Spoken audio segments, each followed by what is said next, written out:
एक उदाहरण आहे की सकाळी सकाळी भल्या पहाटे लक्ष्मी आपल्या दारात येते, दरवाजा ठोकते आणि आपण दरवाजा उघडल्यानंतर काय केलं पाहिजे? डोकं पुढं केलं पाहिजे की देवी मला काय लाव? केळा लाव. थांबी तोंड धुवून येते असं बोलून चालत नाही.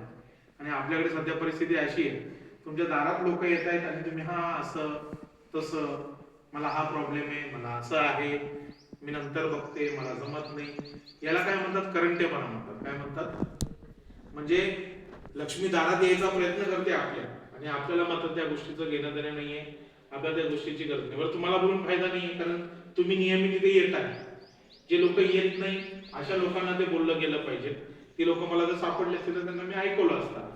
पण जर भविष्यात असं झालं की योजना झालीच नाही पुढे, तर पुढे प्राईड इंडियाच्या माध्यमातून, सरकारी योजनांच्या माध्यमातून कोणतीही योजना आपल्या गावात येणार नाही. कारण सरकारकडे असा निरोप, आता मी सरकारी माणूस आहे, माझ्या माध्यमातून सरकारकडे असा निरोप जाणार की या गावातल्या महिला इच्छुक नसतात.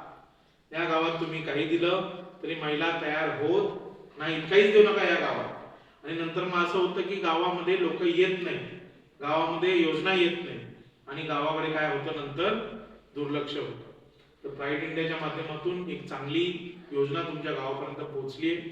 तर आपली जबाबदारी आहे की आपण जास्तीत जास्त मोठ्या संख्येने या योजनेमध्ये सहभाग नोंदवावा, आपलं भारत सरकारचं प्रमाणपत्र घ्यावं, आणि अजूनही काही चांगल्या चांगल्या योजना असतील तर त्या आमच्या गावात आल्या पाहिजेत, अशी डिमांड तुमच्या गावाकडून गेली पाहिजे.